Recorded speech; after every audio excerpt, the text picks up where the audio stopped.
Hello.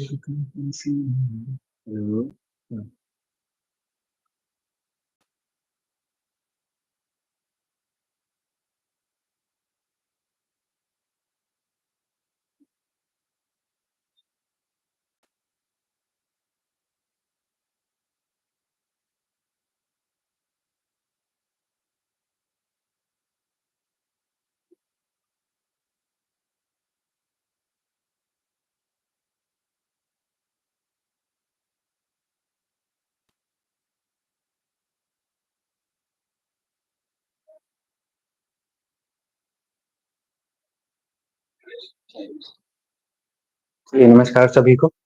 हमने last time पढ़ा था जो हमारी मेथड्स थी किसकी, ऑर्चर्ड लगाने की कुछ मेथड्स के बारे में पढ़े थे। डिफरेंट मेथड थी जैसे कि ट्रायंगुलर, रेक्टेंगुलर मेथड थी, स्क्वायर मेथड थी, क्विंकन्स मेथड थी। तो लास्ट हमने वहां तक क्लियर कर लिया था। इसके आगे हमें पढ़ना था, क्या पढ़ना था, कुछ प्लांट पॉपुलेशन के बारे में पढ़ना था कि हम कैसे इसको नंबर ऑफ जो प्लांट्स हैं उनको कैसे कैलकुलेट करेंगे। ठीक है, तो सबसे पहले देखते हैं कि calculation of number of plants. ठीक है, इसके लिए एक फॉर्मूला होता है जिसमें टोटल एरिया होता है अपॉन जो हमारा area occupied by the particular plant.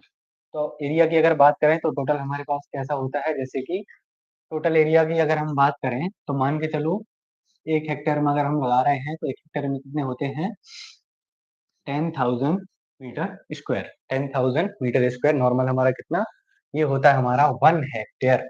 कितना, 1 हेक्टेयर। ठीक है, ये ठीक है। ठीक है, 1 हेक्टेयर में हमारा कितना होता है, हमारा 10,000 मीटर स्क्वायर होता है। अपॉन में क्या आएगा, area occupy by the one plant पर मीटर स्क्वायर। जैसे कि एग्जांपल लेते हैं, अगर हमने 1 हेक्टेयर में कितने लगाए, हमने 1 हेक्टेयर में हमने लगाए हैं क्या, हमने लगाए हैं मैंगो। किस स्पेसिंग में लगती है, हमने लगाया 10 × 10। ठीक है, 10 × 10 मीटर स्क्वायर। ठीक है, तो ये हो गया हमारा 10,000। ये भी किस में है, हमारा मीटर स्क्वायर में है। अगर ये हमारी स्पेसिंग अगर हमें सेंटीमीटर में दी जाती है तो हम उसको किस में कन्वर्ट करेंगे, मीटर स्क्वायर में कन्वर्ट करेंगे। तो ये कितना हो जाएगा, ये हो जाएगा अपना 10,000 अपॉन, ये हो जाएगा हमारा 100। ये देखिए, तो हमारे कितने प्लांट्स, नंबर ऑफ प्लांट्स कितने आएंगे हमारे, 100। कितने आएंगे, 100 हमारे टोटल प्लांट पॉपुलेशन आएगी। ठीक है, तो ये हो गया। और number of plants in triangular method के लिए 10,000 upon area of triangle in meter square. इसमें क्या निकालेंगे हम, एरिया ऑफ ट्रायंगल निकालते हैं। ठीक है, इसके लिए ये इंपॉर्टेंट है फॉर्मूला, बस आप इसको याद रख सकते हैं। बाकी जो मेन फॉर्मूला है वो क्या है हमारा, total area upon area occupy by one plant. Area occupy by one plant. ठीक है, यहाँ पे क्लियर है। चलिए अगला देखते हैं। अगला है कुछ स्पेसिंग के बारे में। यहाँ पर मैंने मेंशन किया है कि जो हमारा ऑप्टिमम प्लांट, जो हमारी डिस्टेंस है वो कितना होना चाहिए कुछ पर्टिकुलर क्रॉप्स के लिए। जैसे कि हमारा क्या हो गया, मैंगो हो गया, जैक फ्रूट हो गया, लीची हो गया, ठीक है, आंवला हो गया, सपोटा हो गया, जामुन हो गया। तो इसके लिए कितना रखते हैं हम, 10 × 10 मीटर स्क्वायर रखते हैं। यहाँ पर एक सिस्टमेटिक अरेंजमेंट के साथ दिया हुआ है, तो आप इसे पर्टिकुलरली याद कर सकते हैं। जैसे कि मैंगो, जैक फ्रूट, आंवला एंड सपोटा, साथ ही साथ जामुन का कितना दिया हुआ है, 10 × 10 मीटर। ठीक है, अगला क्या दिया है, एप्पल की बात की गई है। एप्पल कितना रखते हैं, 4 to 7 मीटर रखा करते हैं। इसके बाद गुआवा की बात करते हैं। गुआवा में कितना है, 6 × 6 मीटर रखते हैं। अगली बात करें तो लेमन हो गया, ऑरेंज हो गया, कस्टर्ड एप्पल हो गया। ठीक है, इसके बाद हम बात करते हैं पाइन एप्पल की। तो इसमें कितना रखते हैं हम, 5 × 5 मीटर इसमें हम स्पेसिंग रखते हैं।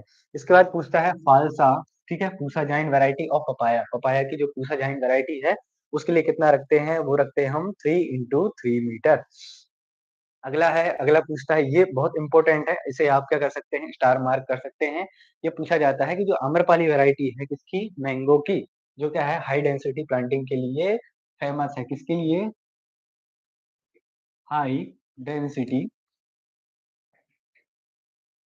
प्लांटिंग।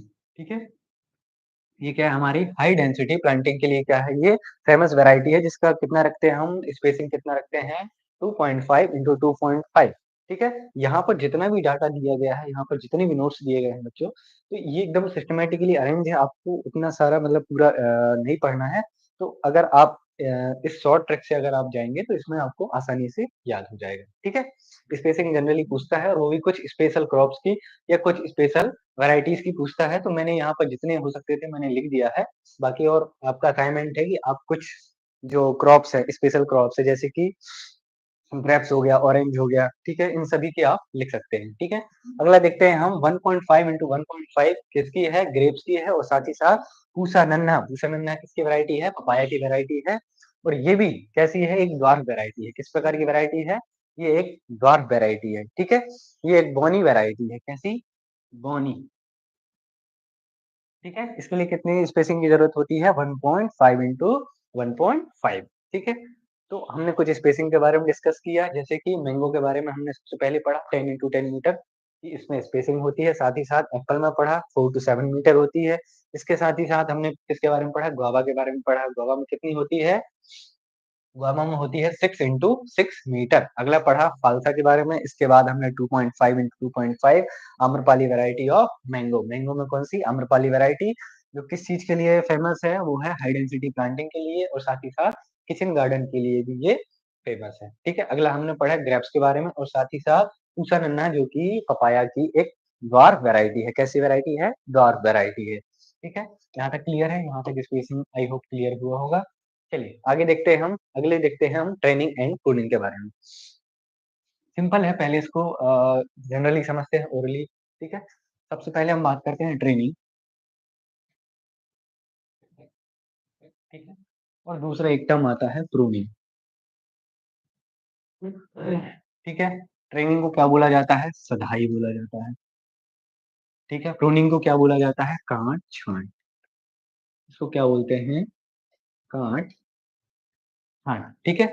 सबसे पहले हम बात करते हैं ट्रेनिंग की। ट्रेनिंग क्या है? देखो, ट्रेनिंग क्या है? किसी चीज़ को ट्रेन करना, ठीक है? पहली बात हमने क्या बोला यहाँ पर? सधाई बोला है कि मतलब किसी चीज़ को हम क्या कर रहे हैं? ट्रेन कर रहे हैं, किसी चीज़ को क्या कर रहे हैं? शेप दे रहे हैं। तो यहाँ पर बात की गई है किन प्लांट्स की? यहाँ पर बात की गई है फ्रूट प्लांट्स की, ठीक है? हम यहाँ वेजिटेबल्स की नहीं करेंगे। हम यहाँ पर वेजिटेबल्स की नहीं करेंगे, हम बात कर रहे हैं यहाँ पर फ्रूट प्लांट्स की कि हम फ्रूट्स प्लांट्स को क्या करें, एक सर्टेन शेप प्रदान क्या करें, सर्टेन शेप दें ताकि हमारा क्या है, जो भी हमारी इंटरकल्चरल जो ऑपरेशंस हैं, उनके लिए हमें क्या हो, ईज़ी हो और आसानी से हम उनको क्या कर सकें, इम्प्लीमेंट कर सकें। तो ठीक है, इसकी डेफिनिशन देखते हैं। Training refers to providing a certain shape to fruit plants. It is generally performed in hilly areas and there is no need for training on plains. Plains में इस प्रकार की ट्रेनिंग की जरूरत नहीं होती। जनरली कहाँ पर यूज करते हैं हम इन्हें? हिली एरियाज में किया जाता है। किस चीज के लिए? एक ओवरऑल शेप देने के लिए ताकि जो हिली एरियाज हैं वहां पर क्या है, एंडुलेटेड सोइल होती हैं। तो उन जगहों पर हम क्या करते हैं, एक अच्छा क्या करते हैं, फ्रूट्स को एक शेप दिया जाता है जिससे ओवरऑल हम उसका प्रोडक्शन हो। और आप लोगों ने देखा होगा जो हिली एरियाज़ रहते हैं, उनमें जो हमारे प्लांट्स रहते हैं, ठीक है? प्लांट की जो शाखाएँ हैं, वो जैसे अगर एक तरफ को क्या हुई हैं, बेंड हुई हैं और अगर उसमें ज़्यादा फ्रूटिंग हो रही है, तो वो जो शाखा होती है, जो शूट होती है, वो क्या हो जाती है, टूट जाती है, ब्रेक हो जाती है। तो इससे हमें क्या होता है, ओवरऑल जो हमारा यील्ड है, ठीक है? जो ओवरऑल यील्ड है, उसपे क्या होता है, फ़र्क होता है। इसलिए क्या होती है, ट्रेनिंग हमारी ज़रूरी होती है, ठीक है? अगला देखते हैं किस-किस में की जाती है ट्रेनिंग? सबसे पहले देखते हैं, it is commonly done in Apple, peer, fig and grapes. Grapes में भी की जाती है, एप्पल में की जाती है, साथ ही साथ फिग में भी की जाती है। तो ये कुछ ऐसे एग्ज़ाम्पल हैं जिनमें क्या की जाती है ट्रेनिंग। हाँ, एक चीज़ और आप ध्यान रख सकते हैं कि ट्रेनिंग कब की जाती है? ट्रेनिंग आपकी की जाती है before the plant start production, ठीक है? जब आपका पौधा जब आपका क्या है पौधा आपका प्रोडक्शन नहीं दे रहा है मतलब या फिर स्टार्ट करने वाला है, ठीक है? उसके बिफोर ही करना है आपको, नहीं तो जब आपका क्या हुआ कि जब फल देना स्टार्ट किया तो आपने क्या कर दी उसकी कटाई-छँटाई कर दी या फिर जो शाखाएँ हैं उनको क्या कर दिया उनको थिनिंग आउट कर दी, उनको क्या कर दिया शेप देना। ये चीज़ें कब की जाती हैं जब प्रोडक्शन नहीं दे रहा है तब की जाती हैं। लेकिन अगर आप प्रोडक्शन समय करोगे तो आपको ओवरऑल यील्ड क्या हो जाएगा? कम हो जाएगा या फिर सीधा-सीधा आपका क्या होगा? लॉस होगा। ठीक है? आई होप यहाँ तक क्लियर हुआ होगा। ट्रेनिंग क्या है? प्लांट्स को क्या देना? शेप देना ही ट्रेनिंग कहलाता है। अगर सिंपल एक डेफिनिशन के रूप में अपन क्या करें, इसको समझें तो प्लांट को क्या करना? शेप देना ही हमारा ट्रेनिंग कहलाता है। अगला देखते हैं कि हमारे ऑब्जेक्टिव्स कौन-कौन से हैं। तो सबसे पहले लिखा है यहाँ पर to provide an attractive shape to plants. सबसे पहले क्या करना है, एक अट्रैक्टिव क्या करना है, हमें एक शेप प्रदान करते हैं। अगला क्या है, to improve sunlight distribution. Sunlight distribution कैसे है, अगर हमारा प्लांट है, जैसे कि कोई एग्जांपल ले लो, यहाँ पर मैं बना दे रहा हूँ, ठीक है? ये देखो, एक नॉर्मल जनरली हम क्या करते थे जो बचपन में बनाते हैं, अगर इस प्रकार का हमारा क्या है प्लांट है, तो इसमें जो हमारा प्रॉपर जो सनलाइट है वो उसका क्या होगा, डिस्ट्रीब्यूशन नहीं होगा, ठीक है? लेकिन अगर हम किसी एक शेप में दें इसको, ठीक है? इसको क्या करें, एक शेप प्रदान करें, एक शेप में अगर इसको ढालते हैं, एक मतलब इस प्रकार से इसका स्ट्रक्चर बनाते हैं ताकि क्या हो, इसकी जो सनलाइट है वो प्रॉपर अंदर तक की शाखाओं में पड़े, जिससे क्या हो, फोटोसिंथेसिस अधिक हो और इसकी क्या हो, वेजिटेटिव ग्रोथ हो, ठीक है? ये हमारा क्या हो गया, दूसरा ऑब्जेक्टिव हो गया। दूसरा क्या था हमारा, प्रॉपर सनलाइट डिस्ट्रीब्यूशन। अगला क्या है, to make plants physically strong. Physically कैसे स्ट्रॉन्ग होंगे, जब तक रोशनी नहीं पहुंचेगी, जब तक सनलाइट नहीं पहुंचेगी, तो सीधी सी बात है, फूड नहीं बनेगा, फूड नहीं बनेगा तो क्या होगा, ठीक रह जाएगा। इसके साथ ही साथ हम क्या करते हैं, ट्रेनिंग में कुछ जो अनावश्यक जो शाखाएँ होती हैं, उन्हें भी हम क्या कर देते हैं, अलग कर देते हैं। जो हमारा मेन क्या रहता है, जैसे कि एक एग्ज़ाम्पल की बात करते हैं, सेंट्रल लीडर सिस्टम, ठीक है? क्या है? Central leader system.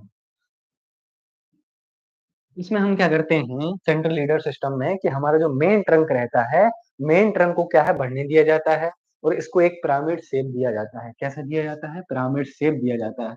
तो जो मेन ट्रंक क्या करेगा, ये मेन नाप देंगे और जो हमारी लैटरल जो हमारी क्या है शूट्स हैं, उनको हम हटाते जाएँगे, तो ऑब्वियस सी बात है कि हमारा जो स्टेम है, वो क्या होगा, इसका मजबूत होगा। साथ ही साथ इसमें क्या होगा कि इसके बाद हमारा कितना 1 से 2 मीटर के बाद हम क्या करेंगे, इसमें जनरली जो हमारी ग्रोथ है, शूट्स की ग्रोथ है, हम उनको लेते हैं जनरली। तो इसकी वजह से क्या है, पौधा हमारा मजबूत होता है। तो इस प्रकार की जो हार्श कंडीशन होती हैं, जैसे कि जनरली हम बात कर रहे हैं फ्रूट प्लांट की, जैसे एप्पल हो गया, पीयर हो गया, फिग हो गया, ये कैसे, जैसे पहाड़ी क्षेत्रों में होता है कि बर्फबारी होना, आंधी आना, तूफान, ये नॉर्मल बातें होती हैं। अगर मान के चलो फ्रॉस्ट, यहाँ पर क्या हुआ, बर्फबारी हुई, ठीक है? यहाँ पर क्या हुआ, बर्फबारी हुई, तो ये जो बर्फ इस पर जमेगी, तो इसकी वजह से इसकी टहनी टूटना नहीं चाहिए, ताकि हमें क्या बनाना है, पौधे को हमें बनाना है स्ट्रॉन्ग, ताकि हमारा पौधा जो है, किसी भी प्रकार की जो हार्श कंडीशन है, जो हमारी बेमौसमी जो घटनाएँ हैं, उनकी वजह से क्या हो, हमारे ओवरऑल यील्ड पर जो हमारा इफेक्ट है, वो ना हो, ठीक है? यहाँ तक क्लियर हुआ होगा। अगला देखते हैं, टू फैसिलिटेट कल्चरल ऑपरेशंस। अगला क्या है हमारा, to facilitate cultural operation. Cultural operation जैसे कि हम क्या कर रहे हैं, हम स्प्रे कर रहे हैं, किसका, हम इंसेक्टिसाइड डाल रहे हैं, ठीक है? हमने क्या डाला, इंसेक्टिसाइड डाला। दूसरा, हम क्या डाल रहे हैं, बीच में हम हर्बिसाइड भी डाल रहे हैं, ठीक है? अगली बात, नंबर 3 ले लेते हैं हम, हार्वेस्टिंग। हमें क्या करना है, हार्वेस्टिंग करना है। ये सारी चीज़ें किसमें आ जाएँगी, हमारी कल्चरल ऑपरेशंस में आ जाएँगी। तो हमें क्या करना है, मान के चलो इंसेक्टिसाइड डालना है। तो हमारा प्लांट अगर प्रॉपर शेप में होगा, तो हमें आसानी से क्या कर सकते हैं, हम उसमें इंसेक्टिसाइड स्प्रे कर सकते हैं और मेन ये रहेगा कि इसका क्या होगा, प्रॉपर डिस्ट्रीब्यूशन होगा। कैसा? Proper distribution. ठीक है? ये हमारा क्या है, मेन ऑब्जेक्टिव रहेगा कि हमें क्या करना चाहिए, प्रॉपर डिस्ट्रीब्यूशन हो। मान के चलो आपने जो हमारी बाहर साइड थी, आउटर लेयर थी, उसमें तो आपने इंसेक्टिसाइड डाल दिया, लेकिन जो अंदर वाली लेयर थी, वहाँ तक तो इंसेक्टिसाइड पहुँचा ही नहीं। तो इससे क्या होगा, अंदर आपका जो पॉपुलेशन है वो इंसेक्ट वो ज़्यादा बढ़ जाएगी और हमारा लॉस हो जाएगा। ठीक है? तो ये हो गया, 4 हमने क्या पढ़े, पहला तो हमें एक स्ट्रॉन्ग पहली बात तो ये है कि हमें एक स्ट्रॉन्ग स्ट्रक्चर प्रोवाइड करना है। दूसरा दूसरा क्या पढ़े हमने, सनलाइट डिस्ट्रीब्यूशन करना है, ठीक है? तीसरा हमने क्या पढ़े, टू प्रोवाइड अट्रैक्टिव शेप, एक अट्रैक्टिव शेप भी दे सकते हैं प्लांट को। और अगला जो हमारी कल्चरल ऑपरेशंस हैं, उनको अच्छे से क्या करने के लिए, फैसिलिटेट करने के लिए हमें इसकी ज़रूरत पड़ती है। तो ये हमारा क्या है, मेन ऑब्जेक्टिव है किसका, ट्रेनिंग का। ट्रेनिंग क्या है, किसी भी शेप में हम क्या कर रहे हैं, प्लांट को ढाल रहे हैं, किसी भी प्रकार का शेप दे रहे हैं पौधे को, तो ये हमारी कहलाएगी ट्रेनिंग, ठीक है? अगला देखते हैं, चलिए अगला क्या है, हाँ, अब देखते हैं मेथड्स। अब मेथड्स कौन-कौन सी हैं? तो ट्रेनिंग के हम मेथड्स पढ़ेंगे कि किस प्रकार से हम क्या करते हैं, पौधे को सबसे पहले हम चलो सबसे पहले हम समझेंगे फोटो के द्वारा, ठीक है? तो सबसे पहले यहाँ दिख रहा होगा थोड़ा-सा यहाँ पर लाइट की प्रॉब्लम है, ठीक है? इसकी वजह से, तो नॉर्मली हम ऐसे ही समझते हैं। देखो सबसे पहले यहाँ पर क्या दिख रहा है, हमारा सबसे पहले दिख रहा है central leader system. Central leader system में क्या करते हैं, जब हम क्या करते हैं मेन स्टेम को यहाँ पर प्रायोरिटी दे दिया जाता है, ठीक है? इसमें क्या है जो हमारा मेन स्टेम है उसको क्या है बढ़ने दिया जाता है, मेन स्टेम को काटा नहीं जाता है। कब? लगभग में 1 मीटर के ऊपर, लगभग में 1 मीटर के ऊपर से हम क्या लेते हैं इसमें, जो हमारी ब्रांचेस हैं, जो शूट्स हैं, उनको जब अराइज़ होती हैं, कितने 1 मीटर ऊपर से अराइज़ होती है इसमें से। उसके नीचे अगर इसमें क्या निकल रही हैं, शूट निकल रही हैं, तो हम उनको क्या कर देते हैं, काट देते हैं। तो इस प्रकार के जो शेप होता है, ये कैसा दिखता है, एक पिरामिड शेप में दिखता है। कैसा? पिरामिड शेप में दिखता है। तो इसमें पौधा पहली बात तो मजबूत होता है, नॉर्मली जनरली इसको यूज़ किया जाता है। लेकिन इससे ज़्यादा किसको किया जाता है मॉडिफाइड लीडर सिस्टम को, क्योंकि ये इन दोनों का कंबाइन है। ये क्या हो गया हमारा सेंट्रल लीडर सिस्टम। इसमें क्या है पौधे के जो स्टेम है उसको बीच वाले भाग को क्या है बढ़ने दिया जाता है। इसके अपोजिट में क्या है, इसके अपोजिट में पढ़ते हैं हम क्या, हमारा है ओपन सेंटर और वास्ट सेव सिस्टम, ठीक है? ये हमारा क्या है सेकंड हमारा है वास्ट सेव सिस्टम, ठीक है?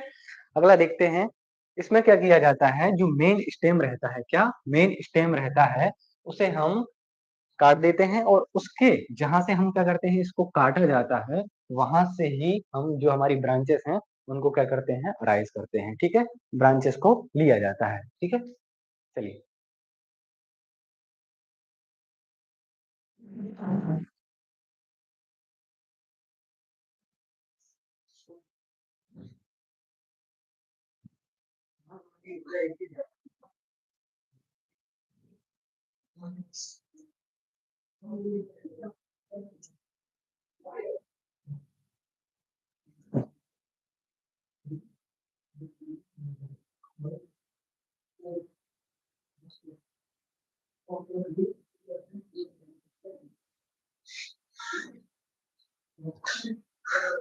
चलिए, हम क्या पढ़ रहे थे? हम पढ़ रहे थे ओपन वेस्ट सिस्टम, ठीक है? ओपन सेंटर या वेस्ट सिस्टम।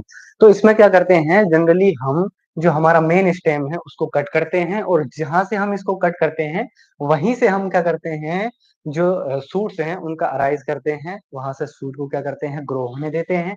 लेकिन हमने जहाँ से इसको क्या किया है कट किया है, वहाँ से किसी भी प्रकार का इसमें जो हमारी नई शाखा है, जो नया स्टेम है उसको हम ग्रो नहीं होने देते। ये कैसा कहलाती है?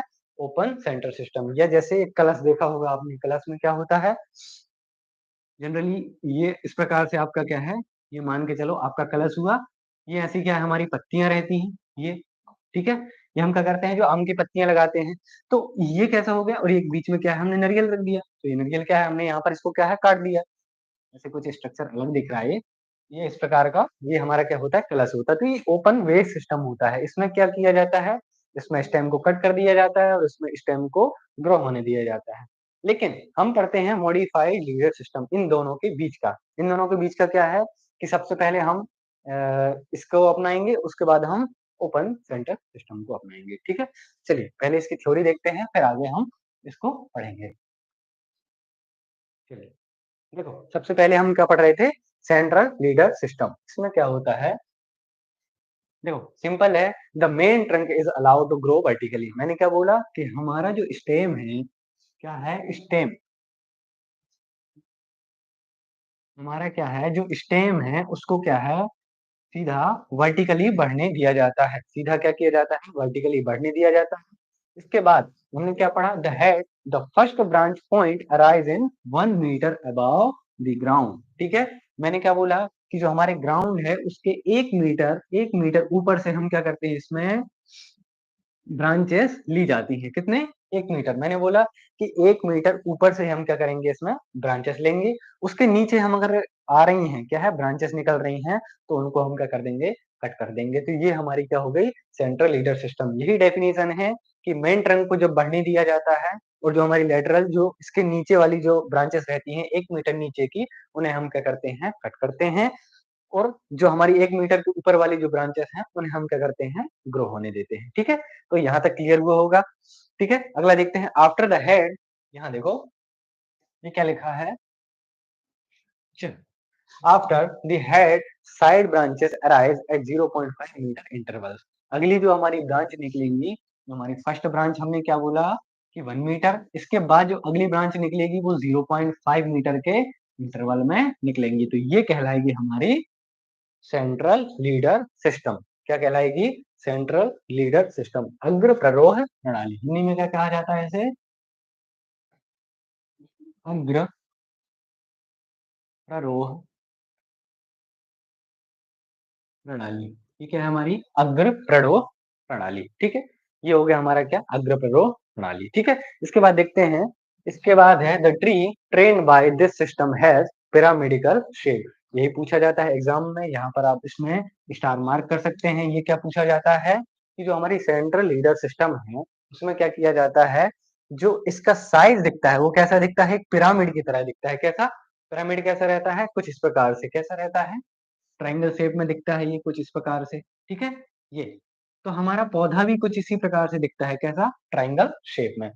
2 से 3 चीजें आपको याद रखनी है, मैं यहाँ पर बता दे रहा हूँ। सबसे पहले तो इसमें जो हमारा ट्रंक है, ठीक है, ट्रंक को क्या करते हैं हम? हॉरिजॉन्टली इसको वर्टिकली इसको बढ़ने दिया जाता है। ये हो गया हमारा पहला पॉइंट। ठीक है, दूसरा पॉइंट क्या है कि जो हमारी फर्स्ट ब्रांच है, क्या है? फर्स्ट ब्रांच, उसे हम कब करते हैं? कितनी ऊंचाई में लेते हैं? वो है हमारी 1 मीटर। ठीक है, अगला क्या करते हैं? थर्ड पॉइंट हमारा क्या इंपॉर्टेंट है इसमें? थर्ड पॉइंट ये है कि 1 मीटर के बाद जो अगली ब्रांचेस आती हैं वो 0.5 मीटर के इंटरवल में आती है। कितने? 0.5 मीटर के इंटरवल में निकलती है। ठीक है, इसके बाद फोर्थ पॉइंट क्या है इसका? इसको हम पिरामिडिकल शेप। ठीक है, ये किस प्रकार से दिखती है? तो ये हमारी दिखती है पिरामिड शेप में दिखती है। तो ये हमारे 4 मुख्य पॉइंट थे जो हमारे किसमें है? सेंट्रल लीडर सिस्टम में। मैंने आपको डायग्राम दिखा दिया है आगे पीछे। ठीक है, ये हमारा क्या है? डायग्राम। ये हमारा क्या है? Central leader system. ये हमने क्या किया इसमें? देखो पहला कितने में हमने? 1 meter, 1 meter above the ground. इसके बाद कितना? 0.5 मीटर के इंटरवल में हम क्या करेंगे? आगे ब्रांचेस लेंगे। और ये किस तरह दिखता है? ये एक पिरामिड की तरह दिखता है। कैसा? पिरामिड की तरह दिखता है। ठीक है, ये हो गया हमारा पहला पॉइंट, पहली मेथड। अगली पढ़ेंगे हम कौन सी? Open centre system. Open centre system या ओपन वेज सिस्टम भी कहा जाता है इसको। क्या? Open vase system. ठीक है, the main stem grows up to 0.75 to 1 meter before being slashed to allow lateral branches। ठीक है, इसमें हम क्या करते हैं? सबसे पहले जो हमारा स्टेम है उसको कहाँ तक ग्रो करते हैं?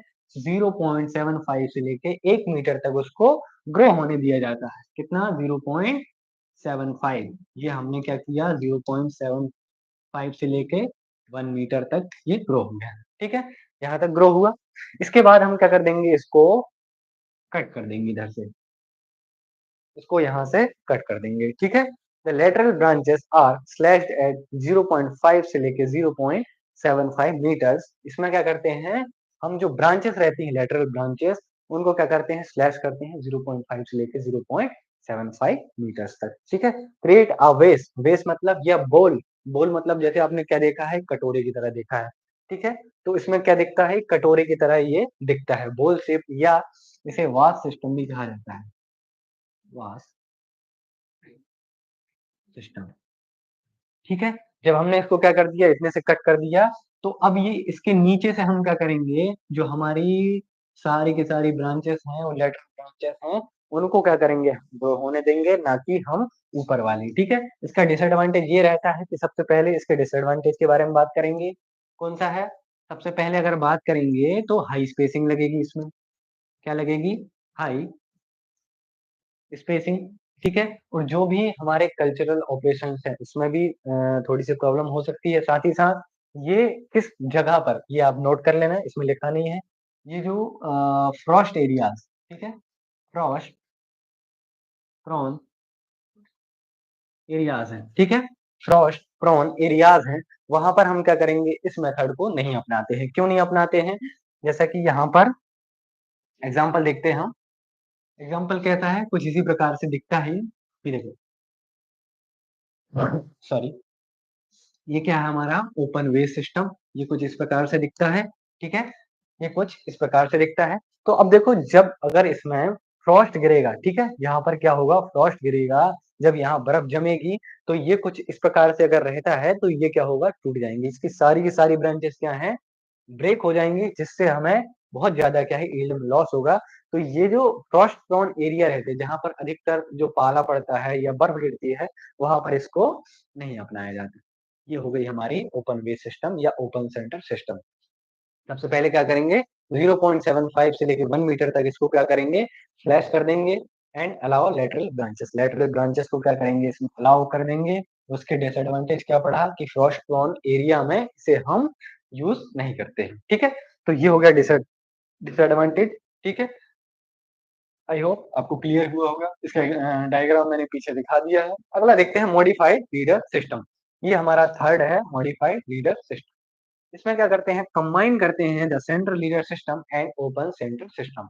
द मेन स्टेम ग्रोथ, ठीक है, unhampered for the 3 to 4 years। Okay, इसके बाद हम क्या करते हैं lateral branches are allowed to grow after reaching the एक जो हमारी हाइट रहती है, ठीक है, वहां तक हम क्या करते हैं ग्रो होने के बाद उसके स्टेम को काट दिया जाता है। जैसे कि डायग्राम यहाँ पर पीछे दिया हुआ है इसमें, ये ये कैसा है देखो, यहाँ पर डायग्राम देखो। सबसे पहले हमने क्या किया इसको वर्टिकली हमने इसको बढ़ने दिया। कितने साल तक? ये हमारा 3 से 4 साल तक। इसको हमने 3 से 4 साल तक 3 to 4 ईयर्स तक क्या किया गया इसको वर्टिकली हमने बढ़ने दिया। इसके बाद हमने क्या किया इसको ऊपर से कट कर दिया। उसके बाद हमको कट करने के बाद ही नीचे से जो हमारी लेटरल ब्रांचेस हैं उनको हम ले रहे हैं। इन दोनों जो मेथड है इन दोनों मेथड का मॉडिफिकेशन को ही हम क्या कहते हैं मॉडिफाइड लीडर सिस्टम। इसमें कुछ ज्यादा पढ़ने का है नहीं modified. It is common and best method इसे कह सकते हैं क्योंकि ये मॉडिफाइड लीडर दोनों का इसमें जो कैरेक्टरिस्टिक्स हैं वो दोनों के लिए गए हैं, ठीक है। चलिए ठीक है, अगला देखते हैं प्रूनिंग। ट्रेनिंग पढ़ ली हमने। ट्रेनिंग में क्या-क्या पढ़े? सबसे पहले पढ़ा कि हम जब पौधे को क्या देते हैं शेप देते हैं उसे हम ट्रेनिंग कहते हैं। ट्रेनिंग की कौन-कौन सी मेथड है? पहली है ओपन सेंटर सिस्टम, दूसरी क्या है? दूसरी हमारी मॉडिफाइड लीडर सिस्टम, थर्ड कौन सी है हमारी ओपन वेस्ट सिस्टम या ठीक है ओपन वेस्ट सिस्टम या कहते हैं इसको क्या ओपन सेंटर सिस्टम, ठीक है। थर्ड है मॉडिफाइड लीडर सिस्टम। अग्रप्ररोह प्रणाली, हिंदी में इसे क्या कहते हैं अग्रप्ररोह प्रणाली। ये हमारी हो गई सेंट्रल लीडर सिस्टम, ठीक है। इसके बाद हिंदी में उसे क्या कहते हैं अगर हम बात करें तो खुला खुला प्ररोह प्रणाली, ठीक है। अग्रप्ररोह प्रणाली, ओपन वेस या खुला प्ररोह प्रणाली, ठीक है। ये हो गई हमारी हिंदी में। अगला बात करते हैं हम ट्रेनिंग तो हो गई, इसके बाद पढ़ेंगे हम प्रूनिंग के बारे में, ठीक है। प्रूनिंग मतलब कि काट छांट, ठीक है। काट छांट पढ़ने से पहले इसके बारे में थोड़ी सी ओरली हम जानकारी ले लेते हैं। काट छांट क्या होती है? जो अनवांटेड जो शूट्स होती हैं ब्रांचेस होती हैं उनको हटाना ही हमारा क्या कहलाता है प्रूनिंग कहलाता है या काट-छाँट कहलाता है। क्यों करते हैं? उसके कुछ ऑब्जेक्टिव्स रहते हैं कि हमें प्रूनिंग करना क्यों है? प्रूनिंग करना जैसे कि इसकी देखते हैं pruning is the removal of undesirable part of the plant for specific objective. किसी स्पेसिफिक ऑब्जेक्टिव को लेकर जब हम क्या करते हैं, जो अनवांटेड शूट्स रहती हैं या ब्रांचेस रहती हैं उनको हटाने को क्या कहा जाता है? प्रूनिंग कहा जाता है, ठीक है? यहाँ तक क्लियर? प्रूनिंग हो गया कि अनडिजायरेबल पार्ट्स हैं, उनको हटाते हैं, वो कोई भी पार्ट्स हो, ठीक है? किसी भी प्रकार का पार्ट्स हो, वो या लीव्स हो या स्टेम हो या रूट्स हो, किसी भी प्रकार के पार्ट्स को हम अनडिजायरेबल हो, जो हमारे यूज़ का या प्लांट के यूज़ का ना हो, उसे हटाने ही हम क्या कहलाता है? प्रूनिंग कहलाता है। इसके बाद it is essential for some fruits trees that bear fruits on the current flushes like grapes, bear, falsa and apple, ठीक है। तो इसके लिए क्या करते हैं जिनमें जो नई पत्तियों पर या नई शाखाओं पर पत्तियां सॉरी जो न्यू शूट्स रहती हैं कैसी न्यू शूट्स, ठीक है। न्यू शूट्स पर क्या है न्यू शूट्स या जो नई टहनी पर जो फ्रूट्स लगते हैं उन जो हमारी फसलें हैं जैसे कि ग्रेप्स हो गया, बेर हो गया, फालसा हो गया, एप्पल हो गया, इनके लिए भी क्या है हमारी काट-छाँट की बहुत ज़रूरत होती है। काट-छाँट करने से क्या है जब हम कटाई-छँटाई करते हैं तो नई शाखाएँ आती हैं, जितनी नई शाखाएँ आएँगी उतने ज़्यादा इसमें क्या है हमारी फ्रूटिंग होगी। जितनी ज़्यादा फ्रूटिंग होगी हमारी ओवरऑल यील्ड जो हमारी है वो बढ़ेगी, ठीक है।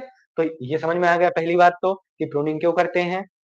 प्रूनिंग क्या होती है, जो अनडिजायरेबल पार्ट्स हैं उनको हटाना, और दूसरा क्या आ जाएगा, जो नई जो न्यू फ्रेश जो रहती हैं क्या टहनी होती हैं, ब्रांचेस होती हैं, उनमें क्या लगते हैं, जो फ्रूट्स लगते हैं, करंट फ्लशेस फ्लशेस बोला जाता है जिन्हें, इनमें लगते हैं। तो इस प्रकार के ट्रीज में ये मैंडेटरी रहती है। कब होती हैं? इनसे पहले, मतलब प्रोडक्शन से पहले, या फिर जैसे ही प्रोडक्शन होता है, एक इसके साथ-साथ हम पढ़ते हैं कि जो ओल्डर शूट्स, जो हमारी ओल्डर शूट्स, ठीक है? ओल्डर शूट्स लगते हैं, ओल्डर शूट्स में जिनके लगते हैं, जैसे कि हम बात करते हैं मैंगो की, जो पुरानी टहनियाँ होती हैं, प्ररोह रहती हैं, वो पुरानी प्ररोह में किसमें लगते हैं? एग्ज़ाम्पल है इसका मैंगो, ठीक है?